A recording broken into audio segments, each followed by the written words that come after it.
Growing up in suburban Connecticut, I learned early on that family dynamics weren't always fair. From my earliest memories, my sister Margaret and I lived in two completely different worlds under the same roof. I remember the exact moment I first understood this harsh reality. It was during my 10th birthday party. But Mom, you promised I could have a sleepover party this year.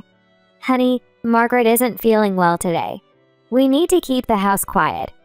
Margaret had thrown a tantrum that morning because she wasn't the center of attention. My carefully planned party with 5 friends turned into a quick cake cutting with just our family. Margaret sat there with a smirk, miraculously recovered from her illness, just in time for cake. This pattern continued throughout our childhood. When I was 12, I won the school science fair. That's nice, dear. Oh, Margaret, show us your new dance routine. Mom barely glanced at my blue ribbon before turning her full attention to my sister's impromptu performance. By 14, I had learned to keep my achievements to myself. I joined the debate team, maintained straight A's, and started planning for college. Meanwhile, Margaret, 3 years older, was creating a different kind of reputation for herself. Mrs. Chen, we caught Margaret bullying younger students again. There must be some misunderstanding. Margaret would never do such a thing. I watched from the principal's office doorway as Mom defended Margaret, despite clear evidence and multiple witnesses. The next day at school, Margaret strutted down the hallway as if nothing had happened, while the younger students pressed themselves against the lockers to avoid her. High school brought even starker contrasts between our paths. At 16, I started my first real job as a waitress at the local diner. The early morning weekend shifts were exhausting, but every dollar I earned went straight into my college fund. You don't have to work so hard, Victoria. We'll help with college. Dad's words rang hollow as I watched them spend thousands on Margaret's dance classes and designer clothes. One particular incident stood out during my junior year. I had just received my SAT scores, nearly perfect. Hey Mom, Dad, I got my test results back. Mom, Richard asked me to prom. Just like that, my news was forgotten. Richard was the new star quarterback, and somehow Margaret had caught his attention. Mom and Dad were ecstatic about Margaret dating the popular athlete, even though she was already in her second senior year, having failed to graduate the first time. This could be so good for her. Maybe Richard will motivate her to finally finish school. I watched my SAT scores get buried under Margaret's prom dress catalogs. Things took a darker turn when Margaret got caught with marijuana at school. Not just possessing it, she was selling it. Mrs. Chen, this is a very serious offense. We have no choice but to expel Margaret. Instead of letting Margaret face consequences, my parents withdrew her before the expulsion could become official. We're sending her to a prestigious private school. It will be a fresh start. That prestigious private school lasted exactly 3 months before Margaret ran away with Richard. Mom and Dad were frantic. Meanwhile, I was pulling double shifts at the diner, studying between serving customers, and building my savings account dollar by dollar. Your sister's disappeared. How can you just go to work like nothing's wrong? She's just young and in love. Remember how we were? Mom spent days crying while Dad tried to comfort her. I kept working. A week later, Margaret called from a friend's house, declaring her undying love for Richard and their plans to get married. Instead of putting their foot down, my parents made a deal. They would support the marriage if Margaret finished high school first. Vicky, isn't it romantic? Richard says we'll have a big wedding. Margaret was back home, planning her wedding while barely attending her new school. I added a second job at a coffee shop, working mornings before school. By my senior year, I had saved almost $40,000. Look how much you've saved. You're going to have an amazing college experience, honey. Linda, my manager at the diner, became more of a mother figure to me than my own mom. She helped me research scholarships and universities. By spring, I had been accepted to Columbia University with a substantial scholarship. The same week, Margaret announced she was pregnant. The timing couldn't have been worse or more predictable. Mom and Dad called a family meeting 2 weeks after Margaret's pregnancy announcement. I should have seen it coming. Since you got that wonderful scholarship, Victoria, we need to discuss your college fund. Dad's words made my stomach turn. I knew that tone. It was the same one he used when telling me my 10th birthday party had to be canceled. Margaret and Richard need a proper home for the baby. They're starting a family. And what about my future? I worked 3 years for that money. My voice cracked as I fought back tears. Don't be so selfish, Vicky. This is your niece or nephew we're talking about. Margaret sat there, one hand on her barely visible bump, wearing the innocent expression that had gotten her out of trouble so many times before. Richard has a promising job lined up. They just need help with the down payment on an apartment. What kind of job? His uncle's construction company. He's going to be a site manager. I knew Richard had never finished high school, let alone had any construction experience. The money's in your account anyway, Mary. We've already made the decision. Dad's words confirmed what I already knew. I had no say in this matter. That night, I called Linda from the diner, crying as I told her what happened. Oh, honey. Sometimes the strongest thing you can do is walk away and build your own life. The next few months were a blur of wedding preparations and baby shower planning. Mom and Dad spared no expense for Margaret's perfect day. Victoria, your bridesmaid dress needs alterations. Can't you skip one shift at work? The wedding's more important than your part-time job. I bit my tongue, knowing my job was now crucial since I had to start my college fund over from zero. The wedding was exactly as extravagant as Margaret wanted. 5 bridesmaids in designer dresses, a 5-tier cake, and a luxury venue. I'm gonna give Margaret everything, Mr. Chen. You'll see. Richard's promise at the reception rang hollow, especially since he'd already been fired from 2 jobs that year. I watched my parents beam with pride as Margaret threw her bouquet, her white dress barely concealing her growing baby bump. Need an extra shift tomorrow? I know you're trying to save up again. Yes, please. Every dollar counts now. The weeks after the wedding, I worked overtime while preparing for college. Mom and Dad were too busy helping Margaret and Richard move into their new apartment, the one bought with my savings. Vicky, isn't the nursery adorable? Mom's helping me decorate. Margaret's excitement felt like salt in my wounds. She had everything handed to her, while I was starting over from nothing. The day I left for college, Dad was helping Richard assemble baby furniture. Mom was at Margaret's first ultrasound appointment. Linda and her husband helped me move into my dorm instead. My first semester at Columbia was a balancing act between classes, work, and trying to rebuild my savings.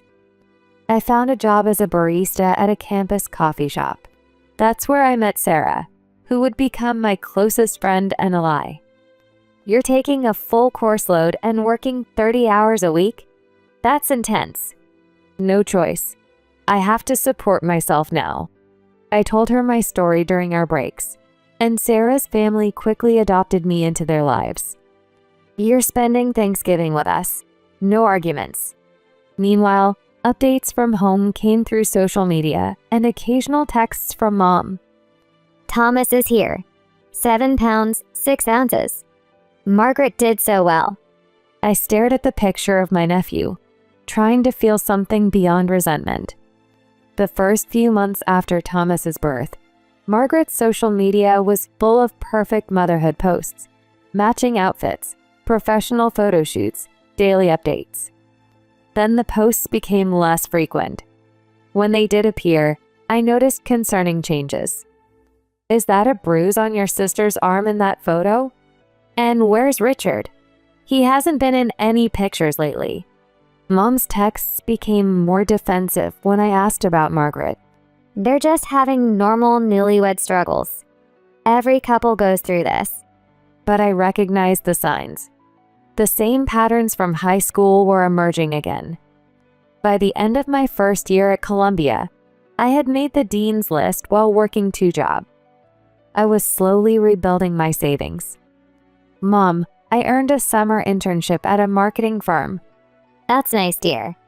Listen, have you talked to Margaret lately? She's not answering our calls. The worry in Mom's voice was familiar. The same tone she used when Margaret disappeared with Richard years ago. Through mutual friends, I learned that Richard had lost his job at his uncle's company. They were 3 months behind on their utility bills. Then came the midnight call from Dad. Your sister's in the hospital. They're saying it's an overdose. I sat in my dorm room, numb, as he explained how they found Margaret unconscious while Thomas cried in his crib. Where was Richard? Nobody knows. He's been missing for days.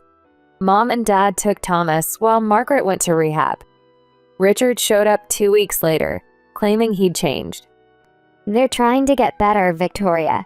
We have to support them. Support meant my parents emptying their retirement savings to pay for rehab and cover Margaret and Richard's mounting debts. I focused on my internship and studies, trying to ignore the growing chaos back home. You can't save people who don't want to be saved. Margaret completed rehab just as I started my sophomore year. Mom and Dad were convinced she had changed. She's doing so well, Victoria. She and Richard are both clean. They've joined a support group. Mom's hopeful voice couldn't mask the exhaustion. They were still watching Thomas most days while trying to help the young couple recover. I'm really trying this time, Vicky. I want to be a good mom. For a few months, it seemed like Margaret might actually turn things around. She got a part-time job at a retail store. Richard found work as a delivery driver. But during my Christmas visit home, I noticed things that my parents seemed determined to ignore. The way Margaret's hands shook, how Richard kept disappearing for hours, the growing pile of unpaid bills on their kitchen counter. They just need more time. Dad insisted, writing another check to cover their rent. By spring, the signs were impossible to ignore. Margaret lost her job. Richard started selling their furniture. We found needles in their bathroom, Victoria. We don't know what to do anymore. Mom's voice cracked during our weekly phone call. Where's Thomas during all this?